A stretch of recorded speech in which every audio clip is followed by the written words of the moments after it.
फिर बेइज्जती करी जाती है। बेइज्जती की साइकिल चके गया भाई नाई दे खोखे लवो कि जे किसी ने बदल के रह गया कोई भुल के वो भाई बदल की कोशिश करो फिर साइकिल अगलेगा। दोबारे फिर बेइज्जती करी जाती है। योगा मिस्त्री सुर्गवासी कमिंदर का मुंडा ਉਹਦੇ ਭਾਈ ਪੋਤੇ ਦਾ ਕਮਿੰਦਰ ਦੇ ਨਾਲ ਕੋਈ ਸਾਈਕਲ ਲੈ ਗਿਆ ਉਹ ਦੇਣ ਦੀ ਕੋਸ਼ਿਸ਼ ਕਰੋ ਭਾਈ ਜੇ ਕੋਈ ਲੈ ਕੇ ਗਿਆ। ਇਹੋ ਜਿਹੇ ਕੰਮ ਤਾਂ ਨਾ ਕਰੇ ਕਰੋ। ਇਹ ਕਿਹੜਾ ਉਹਨਾਂ ਦਾ ਪਾਰ ਲੱਗ ਜੂਗੇ।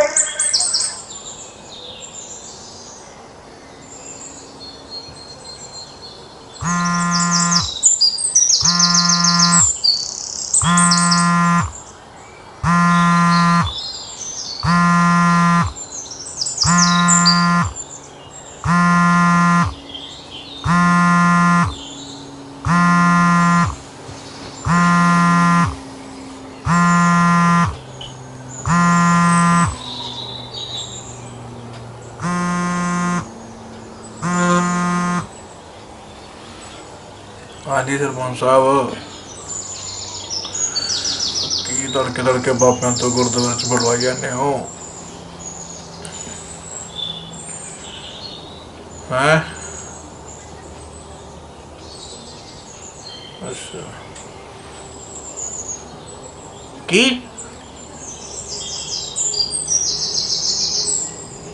लै वो भी गुरुद्वारे च बुलवा दो तू भी।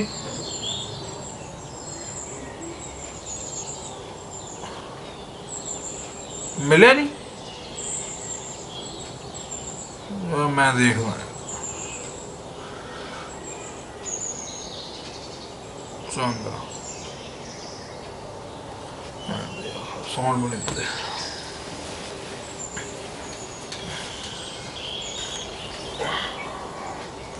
सारा उठना तो पऊगा ही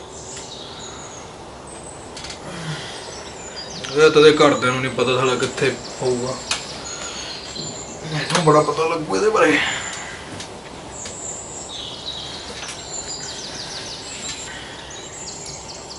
लब्बा कित्थे नूं साले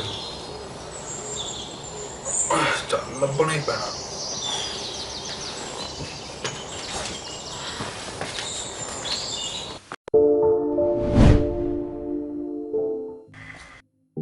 भाई आ कोठी में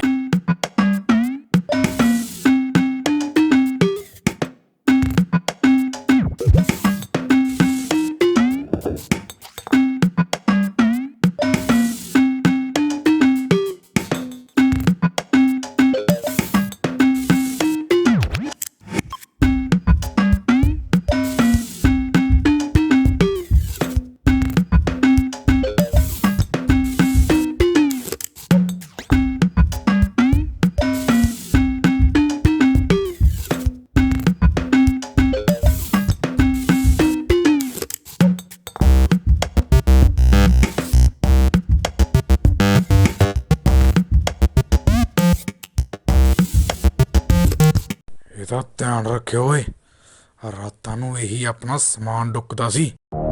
जी फैंदी अच्छा भाई ਪਤਾ ਨਹੀਂ ਕੰਜਰ ਦਾ ਕਦੋਂ ਦਾ ਪਿੱਛੇ ਲੱਗਿਆ ਸੀ। भाई तू मैनू समान लवा ਇਹਦੀ ਵੀ ਤੋੜ ਮਰੋੜ ਦਿੰਦੇ ਆਪਾਂ ਪਹਿਲਾਂ ਵਾਲੇ ਵਾਂਗੂ हैं ਪੇਪਰ ਖਿੱਚਣਾ ਆ ਜਾ ਤੂੰ ਟੀਕਾ ਲਾਉਣਾ ਅੰਦਰੋਂ ਚੱਕ ਮੈਂ ਵੀ ਹੁਣ ਨਾ ਕੰਡੇ ਤੇ ਅੱਜ ਸਾਲੇ ਦਾ ਕੰਡਾ ਕੱਢ ਹੀ ਦਿੰਦੇ ਆ।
ਦੀ ਮਾਂ ਭੈਣ ਕਰ ਰੱਖੀ ਆ।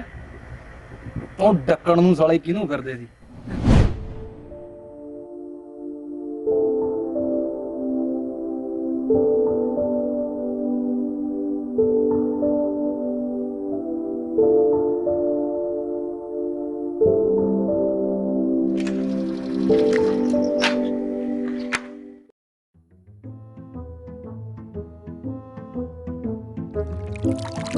ਦੋ ਤਿੰਨ ਸਾਡੀ ਭੈਣ ਨੂੰ ਖੜ ਜਾਓ ਸਾਲੇ, ਇੱਕ ਮਿੰਟ ਖੜ ਜਾਓ।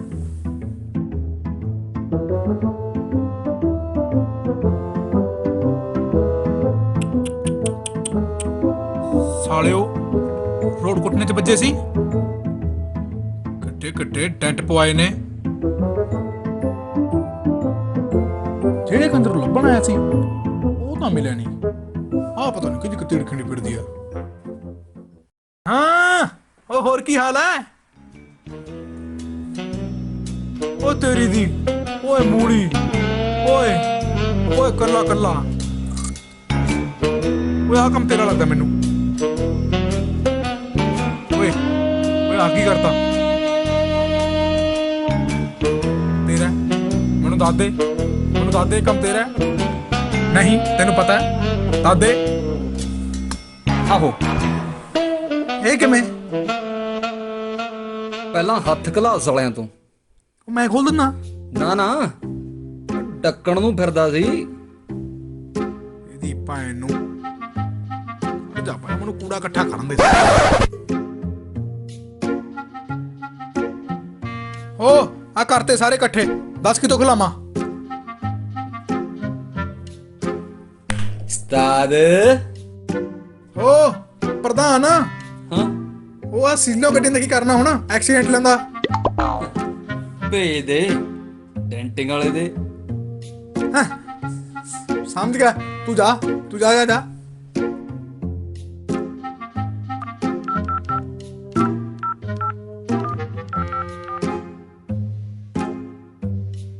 ਗਈ ਰਿੰਗ, ਮੈਂ ਥਾਣੇਦਾਰ ਡਰਦਾ ਮੈਂ ਤੋਂ। ਓ ਥਾਣੇਦਾਰ ਸਾਹਿਬ ਸਤਿ ਸ੍ਰੀ ਅਕਾਲ ਜੀ। ਉਹ ਆਪਣਾ ਪਾਲੇ ਕੀ ਮੋਟਰ ਤੇ ਆ ਕੇ ਫੜ ਲਓ। ਉਹ ਮਹਾਰਾਜ ਸਮਾਨ ਪਿਆ ਤੁਹਾਡਾ, ਸਮਾਨ ਪਿਆ। ਸਮਝੀ ਤਾਂ ਹੁੰਦਾ ਮਹਾਰਾਜ। ਹਾਂ ਲੈ ਜਾਓ ਲੈ ਜਾਓ ਲੈ ਜਾਓ ਲੈ ਜਾਓ ਵਾਧੂ। ਓਕੇ ਜੀ ਓਕੇ ਓਕੇ।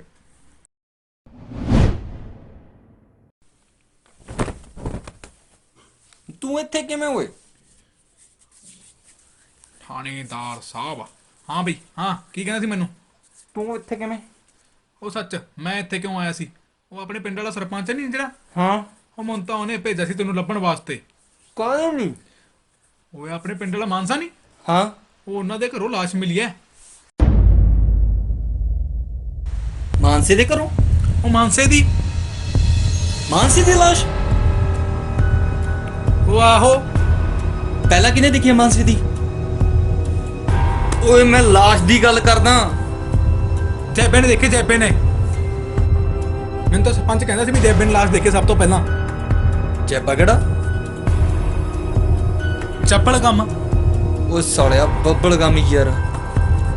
ਓਏ ਯਾਰ ਚੱਲ ਤੇਰੀ ਉਹੀ, ਚੱਲ ਤੇਰੀ ਤੇ ਬੱਬਲ ਕੰਮ ਯਾਰ। ਹੁਣ ਤੂੰ ਜਲਦੀ ਚੱਲ, ਸਰਪੰਚ ਆਪ ਨੂੰ ਡੀਕਦਾ ਉੱਥੇ। ਚੱਲ ਆ ਜਾ।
ਚੜਨ ਨੂੰ ਕਿਹੜਾ ਸਰਪੰਚ ਸਾਹਿਬ ਨੇ ਕਹਿ ਕੇ ਕਤਲ ਕਰਾਇਆ ਹੈ। ਖਾਸਾ ਕੱਬਾ ਬਤੀਰਾ ਲੱਗਦਾ ਤੇਰਾ। ਤੂੰ ਕੌਣ? ਇੱਥੇ ਕਿਵੇਂ? ਓਏ ਤੂੰ ਟਲ ਜਾ ਦੇਵ, ਓਏ ਤਾਂ ਮੈਨੂੰ ਪਹਿਲੀ ਅੜਬ ਲੱਗਦਾ ਹੈ। ਆ ਜਾ। ਮੇਰਾ ਨਾਮ ਦੇਵ ਆ, ਇਸੇ ਪਿੰਡ ਦਾ ਹੀ ਆ। ਅੰਦਰ ਪਈ ਗਲ ਘੁੱਟ ਕੇ ਮਰੀ ਲਾਸ਼ ਦੇਖ ਕੇ ਆਇਆ। ਹੋਰ ਕੁਝ ਪੁੱਛਣਾ? ਸਰਪੰਚ ਸਾਹਿਬ, ਲਾਸ਼ ਦੇ ਦਰਸ਼ਨ ਕਰਾਏ ਤਾਂ ਕਰਾਏ, ਮੁੰਡੇ ਕੋਲੋਂ ਪੰਚਨਾਮਾ ਵੀ ਕਰਵਾਤਾ। ਪੰਚਨਾਮਾ ਤਾਂ ਹਲੇ ਬਾਕੀ ਆ। ਨਿਗਾਹ ਕਮਾਈ ਆ ਗੱਭਰੂ ਨੇ, ਸ਼ੁਰੂਆਤ ਤਾਂ ਹਜੇ ਕਰਨੀ ਆ। ਪੁਲਿਸ ਦੇ ਕੰਮ 'ਚ ਦਖਲ ਅੰਦਾਜ਼ ਤੈਨੂੰ ਮਹਿੰਗੀ ਨਾ ਪੈ ਜੇ ਮਿੱਤਰਾ। ਥਾਣੇਦਾਰ ਸਾਹਿਬ ਐਸੀ ਗੱਲ ਕੋਈ ਨਹੀਂ, ਇਹ ਵੀ ਮੁੰਡਾ ਆਪਣੇ ਪਿੰਡ ਦਾ ਹੀ ਹੈ, ਇਹ ਤਾਂ ਬੁਲਾਇਆ ਸੀ ਮੈਂ ਵੀ ਇਸੇ ਪਿੰਡ ਦਾ, ਮੈਂ ਤਾਂ ਆਪਣੀ ਡਿਊਟੀ ਕਰਨੇ ਆਇਆ। ਨਵੀਂ ਸਰਪੰਚੀ ਉਤੋਂ ਪਹਿਲੀ ਸਰੀਕਾਂ 'ਚ ਬਾਂ ਹੋਈ ਪਈ ਸੀ। ਰਹਿੰਦੀ ਖੂੰਦੀ ਆ ਕਾਤਲ ਨਾਲ ਮੇਰੀ ਤਾਂ ਜਮੇ ਝੱਕ ਉੱਡ ਜਾਣੀ ਆ। ਮੇਰੀ ਤਾਂ ਸਰਪੰਚੀ ਵੀ ਖਤਰੇ 'ਚ ਆ ਯਾਰ। ਮੈਂ ਤਾਂ ਇਸ ਗੱਲ ਦੀ ਭਾਫ ਨਹੀਂ ਸੀ ਉੱਡਣ ਦੇਣੀ ਥਾਣੇਦਾਰ ਸਾਹਿਬ। ਸਰਪੰਚ ਸਾਹਿਬ, ਇਸ ਦੀ ਜਾਂਚ ਖਿਲਾਰੇ ਤਾਂ ਪੈਣਗੇ, ਪੁਲਿਸ ਵੀ ਆਊ ਤੇ ਤਹਿਕੀਕਾਤ ਵੀ ਹੋਊਗੀ। ਮੈਂ ਤਾਂ ਇਹ ਕਹਿਣਾ ਵੀ ਕੇਸ ਦਰਜ ਹੀ ਨਾ ਹੋਵੇ। ਤੁਹਾਡਾ ਕੀ ਮਤਲਬ ਸਰਪੰਚ ਸਾਹਿਬ, ਮੈਂ ਡਿਊਟੀ ਵੀ ਨਾ ਕਰਾਂ? ਮੋਟੇ ਜਿਹੇ ਲਫ਼ਜ਼ਾਂ 'ਚ ਗੱਲ ਸਾਫ਼ ਹੈ ਥਾਣੇਦਾਰ ਸਾਹਿਬ। ਪੁਲਿਸ ਦਾ ਆਉਣਾ ਸਰਪੰਚ ਸਾਹਿਬ ਦੀ ਇੱਜ਼ਤ ਤੇ ਦਾਗ ਹੈ। ਪੁਲਿਸ ਗੇੜਾ ਮਾਰੂ ਤਾਂ ਪੰਚਾਇਤ ਦਾ ਮੂੰਹ ਖੁੱਲੂ, ਪੰਚਾਇਤ ਦਾ ਮੂੰਹ ਖੁੱਲੂ ਤਾਂ ਸਰਪੰਚ ਸਾਹਿਬ ਦੀ ਬੇਇੱਜ਼ਤੀ ਹੈ, ਜਿਹੜੀ ਮੈਂ ਹੋਣ ਨਹੀਂ ਦੇਣੀ ਚਾਹੁੰਦਾ। ਕੇਸ ਦੀ ਕਾਰਵਾਈ ਕਰੇ ਬਿਨਾ ਕਾਤਲ ਕਿਵੇਂ ਫੜ ਹੋ ਜੂ? ਇਸੇ ਗੱਲ ਕਰਕੇ ਤਾਂ ਦੇਵ ਨੂੰ ਬੁਲਾਇਆ, ਆਪਣੇ ਸਾਹਮਣੇ ਸਾਰੀ ਗੱਲਬਾਤ ਇਹ। ਜਿਵੇਂ ਤੂੰ ਸਿਰਫ ਰਕਮਾ ਕੇ ਦਰ ਪਏ ਬੰਦੇ ਦਾ ਇਹ ਪਤਾ ਲਗਾ ਲੈ ਕਿ ਉਹਨੂੰ ਗਲ ਘੁੱਟ ਕੇ ਮਾਰਿਆ, ਉਮੀਦ ਕਰਦਾ ਕਿ ਤੂੰ ਸਿਰਫ 24 ਘੰਟੇ ਦੇ ਵਿੱਚ ਅਸਲ ਕਾਤਲ ਦਾ ਪਤਾ ਲਗਾ ਲੇਗਾ। ਓਏ ਇਹ ਜ਼ਿੰਮੇਵਾਰੀ ਕੋਈ ਜ਼ਿਆਦਾ ਨਹੀਂ ਪਾ ਗਿਆ? ਉਮੀਦ ਕਰਦਾ ਤੂੰ 24 ਘੰਟਿਆਂ ਦੇ ਵਿੱਚ ਸਰਪੰਚ ਦਾ ਸਿਰ ਨੀਵਾਂ ਹੋਣ ਤੋਂ ਬਚਾਵੇਗਾ। ਇੱਕ ਗੱਲ ਹੋਰ, ਜੇ 24 ਘੰਟੇ 'ਚ ਕਾਤਲ ਨਹੀਂ ਲੱਭਿਆ ਫਿਰ ਮੈਂ ਆਪਣੇ ਤਰੀਕੇ ਨਾਲ ਕਾਰਵਾਈ ਕਰਾਂ। ਨਾ ਮੈਂ ਕੋਈ ਸਰਪੰਚ ਦੇਖਣਾ, ਨਾ ਕੋਈ ਦੇਵ।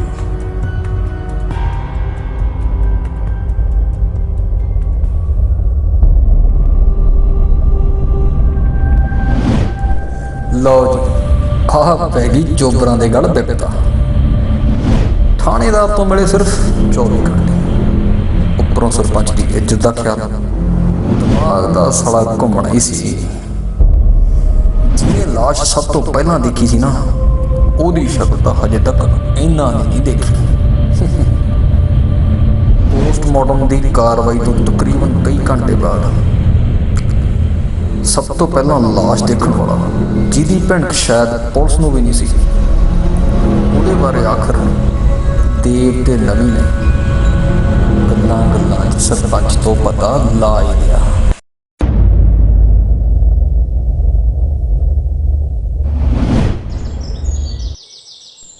ਮੈਨੂੰ ਪਿੰਡ 'ਚੋਂ ਦੇਵ ਸਿਰਫ ਤੇਰੇ ਤੇ ਯਕੀਨ ਹੈ। ਮੈਂ ਤਾਂ ਥਾਣੇਦਾਰ ਨੂੰ ਵੀ ਨਹੀਂ ਪਤਾ ਲੱਗਣ ਦਿੱਤਾ ਕਿ ਆਪਣੇ ਪਿੰਡ ਦਾ ਹੀ ਬੰਦਾ ਬਸ।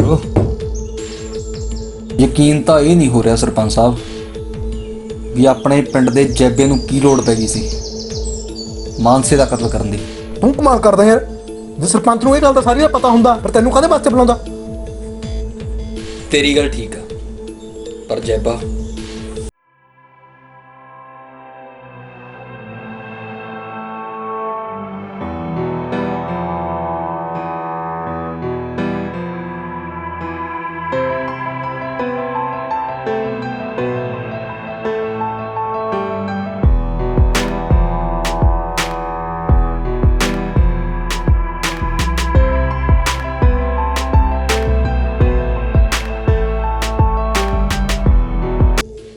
ਲਓ ਜੀ, ਆ ਤੀ ਜੈਬਾ।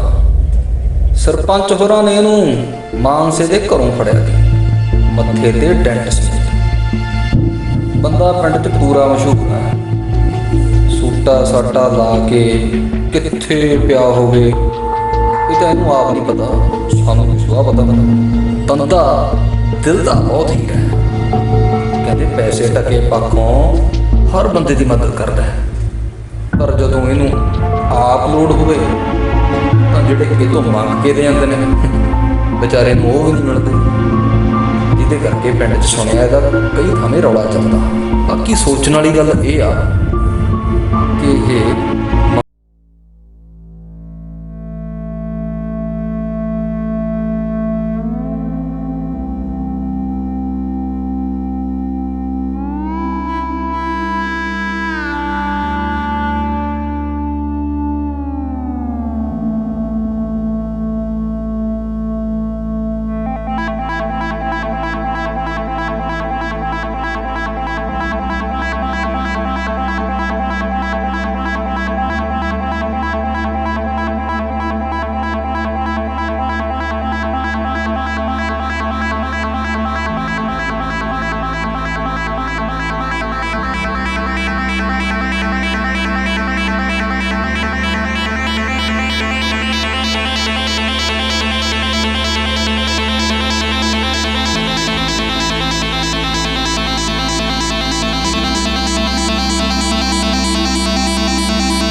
ਦੇਖਣ ਨੂੰ ਮਿਲੀ।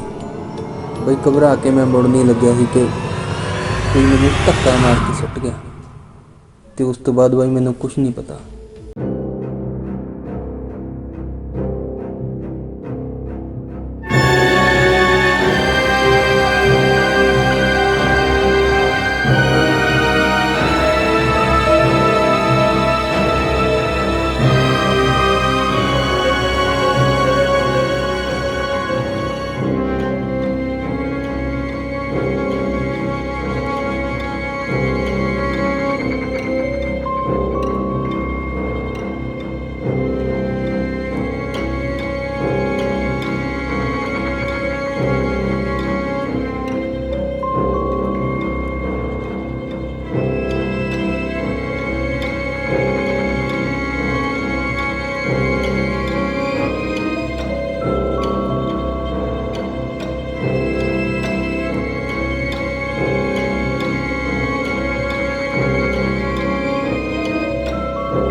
ਜਿਉਂ ਸ਼ਾਮ ਰਾਤ ਵੱਲ ਨੂੰ ਵੱਧ ਰਹੀ ਸੀ, ਉਵੇਂ ਉਵੇਂ ਦੋਹਾਂ ਦੀ ਬੇਚੈਨੀ ਵੀ ਬਹੁਤ ਵੱਧ ਰਹੀ ਸੀ।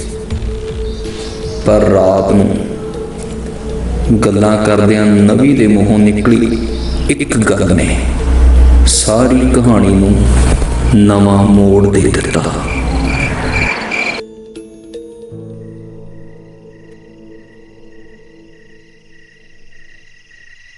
ਨਵੀਂ ਯਾਰ, ਆ ਮਾਨਸੇ ਦੇ ਕਤਲ ਨੇ ਨਾ ਸਾਲੀ ਬਿੱਤ ਹੀ ਖੜੀ ਕਰ ਦਿੱਤੀ। ਹੋਰ ਯਾਰ ਕੀ ਕਰੀਏ, ਉੱਤੋਂ ਥਾਣੇਦਾਰ 24 ਘੰਟਿਆਂ ਟਾਈਮ ਦੇ ਗਿਆ।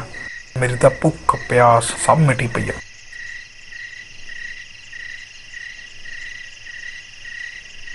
ਯਾਰ ਮਰਨ ਵਾਲਾ ਮਰ ਗਿਆ, ਸਾਲਾ ਬਿਪਤਾ ਸਾਨੂੰ ਖੜੀ ਕਰ ਗਿਆ। ਬਿਪਤਾ ਆਪਾਂ ਨੂੰ ਖੜੀ ਕਰ ਗਿਆ। ਦੇਵ, ਇੱਕ ਗੱਲ ਹੈ ਯਾਰ, ਮਾਨਸਾ ਜਿਹੋ ਜਿਹਾ ਵੀ ਸੀ, ਪਰ ਸਾਲਾ ਟੌਰ ਹੀ ਬਹੁਤ ਸੀ। ਪਿੰਡ ਵਾਲਿਆਂ ਦੇ ਸੁਣਨ ਚ ਆਇਆ ਸਾਲਾ ਸੋਨੇ ਦੀ ਘੜੀ ਬੰਨਦਾ ਤੇ ਸੋਨੇ ਦੀ, ਉਹ ਸੋਨੇ ਦੀ।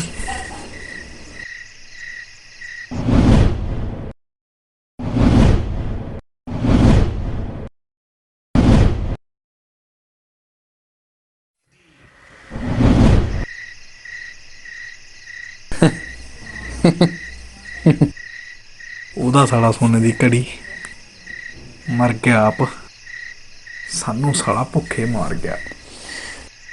ਲਾਲ ਪਰੀ ਲਾਉਣੀ ਐ। ਓਏ ਹੋਏ, ਆ ਤਾਂ ਦੇਵ ਸਵਾਦ ਹੀ ਲਿਆਤਾ। ਮਿੱਠੀ ਚੱਲ। ਮਿੱਠੀ ਹੋ ਜੇ, ਜ਼ਿਆਦੇ ਨਹੀਂ, ਆ ਜਾ। ਜ਼ਿਆਦਾ। ਨਵੀ ਤੋਂ ਮਾਨਸੇ ਦੀ ਸੋਨੇ ਦੀ ਘੜੀ ਬਾਰੇ ਸੁਣ ਕੇ ਦੇਵ ਨੂੰ ਇਹ ਤਾਂ ਯਕੀਨ ਹੋ ਗਿਆ ਕਿ ਮਾਨਸੇ ਦਾ ਕਤਲ ਸਿਰਫ ਜੈਬੇ ਨੂੰ ਫਸਾਉਣ ਲਈ ਕੀਤਾ ਗਿਆ, ਪਰ ਅਸਲ ਕਾਤਲ ਤੱਕ ਪਹੁੰਚਣਾ ਹਜੇ ਬਾਕੀ ਸੀ। ਕਹਿੰਦੇ ਮੁਜਰਮ ਕਿੰਨਾ ਵੀ ਸ਼ਾਤਰ ਕਿਉਂ ਨਾ ਹੋਵੇ, ਇੱਕ ਅੱਧਾ ਵੈਲ ਉਹਨੂੰ ਮਰਵਾ ਹੀ ਜਾਂਦਾ ਹੈ, ਤੇ ਉਹੀ ਵੈਲ ਸੱਚੇ ਮਰਵਾ ਗਿਆ ਸਾਡੀ ਕਹਾਣੀ ਦੇ ਮੁਜਰਮ ਨੂੰ। ਕਿਵੇਂ, ਆਓ ਦੇਖਦੇ ਹਾਂ।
ਤੇਰਾ ਸਾਹਮਣੇ ਆ ਪੁੱਤ।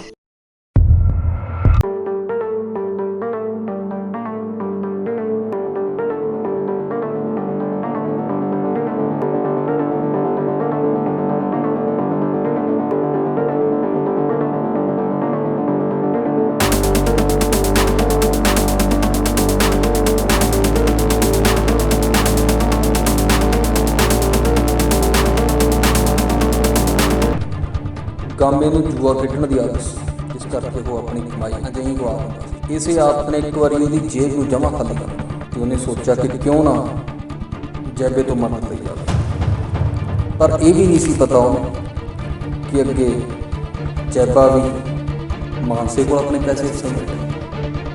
ਬਸ ਜੂਏ ਦੀ ਆਦਤ ਨੂੰ ਪੂਰਾ ਕਰਨ ਦੇ ਲਈ, ਪੈਸੇ ਮੰਗਣ ਲਈ ਉਹ ਜੈਬੇ ਦੇ ਕੋਲੇ ਚਲਾ ਗਿਆ। ਅੱਗੋਂ ਜੈਬੇ ਦੇ ਨਾਲ ਉਹਦੀ ਕੀ ਗੱਲਬਾਤ ਹੋਈ ਜਿਹਦੇ ਕਰਕੇ ਉਹਨੂੰ ਇਹ ਕਦਮ ਚੁੱਕਣਾ ਪਿਆ, ਆਓ ਆਪਾਂ ਦੇਖਦੇ ਹਾਂ। ਜੈਬੇ, ਓ ਜੈਬੇ, ਕੀ ਹਾਲ ਹੈ? ਸੱਟ ਹੋਇਆ ਫਿਰਦਾ ਓਏ? ਉਹ ਨਹੀਂ, ਮੈਂ ਤਾਂ ਯਾਰ ਇੱਕ ਟੈਨਸ਼ਨ ਚ ਹਾਂ। ਉਹ ਨਹੀਂ ਨਹੀਂ ਨਹੀਂ ਨਹੀਂ ਪੈਗ ਨਹੀਂ, ਮੈਂ ਟੈਨਸ਼ਨ ਚ ਹਾਂ। ਅੱਛਾ, ਮੈਨੂੰ ਥੋੜੇ ਜਿਹੇ ਪੈਸੇ ਚਾਹੀਦੇ। ਹੁਣ ਕਿਹਨੂੰ ਪੈਸੇ ਦੇਵਾਂ ਮੈਂ? ਪਹਿਲਾਂ ਸਾਲੇ ਕੰਜਰ ਦੀ ਮਕਾਨ ਜਾ ਕੇ ਆਇਆ ਮੈਂ। ਮੇਰੇ ਕੋਲ ਤੈਨੂੰ ਪੈਸੇ ਨਹੀਂ ਹੈ। ਫਿਰ ਇਹ ਜੀ ਕਹੀ ਜੀ ਗੱਲ ਹੋ ਗਈ? ਪਰ ਤੇਰੇ ਵਰਗੇ ਨੂੰ ਆ ਕੇ ਜੁੱਤੀ ਨਾ ਦੇਵਾਂ। ਭਾਲਦਾ ਪੈਸੇ ਦਬਾਓ। ਮਰਜ਼ੀ ਹੈ ਤੇਰੀ। ਜੈਬਿਆ, ਸਾਲਾ ਚੰਗਾ ਨਹੀਂ ਕੀਤਾ ਤੈਨੇ ਮੇਰੇ ਨਾਲ। ਕਹਿਣਾ ਮੈਂ ਝੂਠੇ ਨੂੰ ਇੱਕ ਦਿਨ।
ਸਿਆਣੇ ਕਹਿੰਦੇ ਹੁੰਦੇ ਨੇ ਕਿ ਲਾਲਚ ਬਹੁਤ ਬੁਰੀ ਬਲਾ ਹੈ ਤੇ ਇਸੇ ਲਾਲਚ ਦੇ ਕਾਰਨ ਗਾਮੇ ਦੇ ਹੱਥੋਂ ਮਾਨਸੇ ਦਾ ਕਤਲ ਹੋਇਆ।